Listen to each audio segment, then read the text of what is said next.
Okay, so we're going to talk about some concepts behind using our definite integrals to find area. Um, so one of our theorems is going to say that if you have a continuous function that's non-negative on a closed interval, so it never lies below the x-axis, then the area of the region bounded by the graph of f, the x-axis, and then two vertical lines from those two different points, so like x equals a and x equals b, is given by the definite integral. So if we um, if we have an axis like the x-axis right here, we can integrate using y, right? So like it's kind of, think of it this way: we're adding up all of these y's all the way down um, from certain x values here and here. So that's what we need to do. So you're using your definite integrals for this. So again, your definite integral is from a to b. You're integrating f of x dx. So a couple of rules real quick. Um, if you are to look between any two places that are the same, your integral is going to be 0. So this is kind of a statistics concept too. The probability of any one thing happening on a continuous interval is 0. And so the area of any line is technically 0. So if you're only going from, if these two numbers are the same, then your area is going to be nothing. And so also if you went backwards, so like instead of integrating from a to b, let's say you integrated from b to a. Well, this is like counting backwards.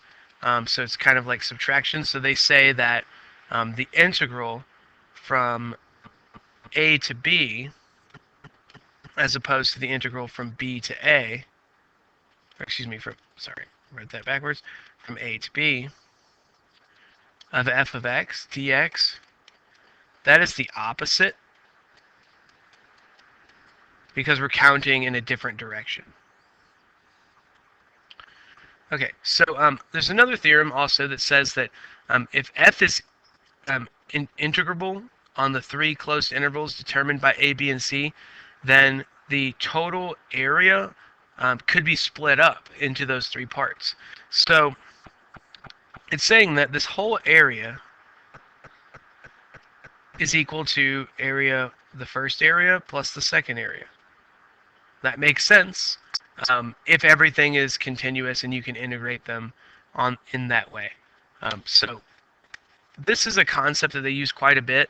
Like if you're splitting an area into half, you could try to figure out, if you knew the whole, you could figure out that this would be half of that, or any kind of percentage possible.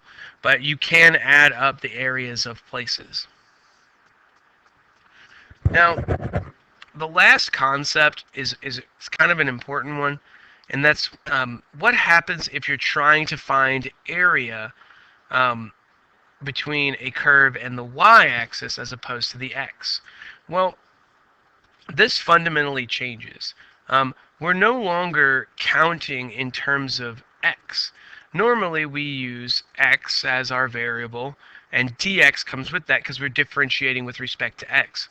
Well, if we're going next to the y-axis, we're actually counting using y. We're going from 1 to 3. And so we're actually going to be measuring things,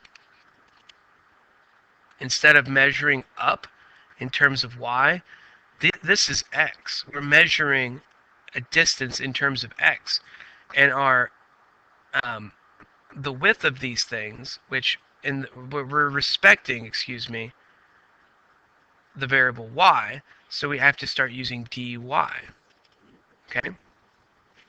So this is a little different than what we've seen before.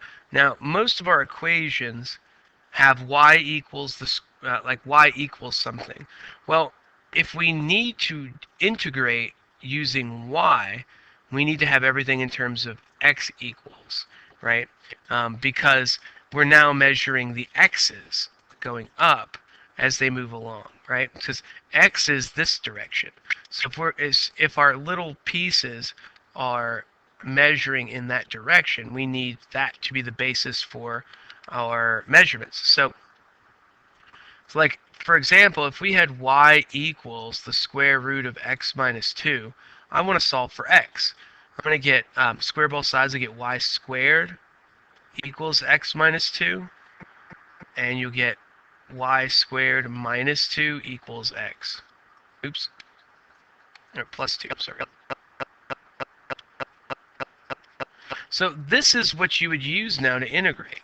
So like this particular one right here, how would I deal with that? Well, I'm going to integrate the function y squared plus 2 dy now, but I'm not integrating, I'm integrating from where I start to where I finish. So just kind of imagine tilting your picture sideways. So I'm going to integrate this from 1 to 3. And this would help, this would find the area for me right now.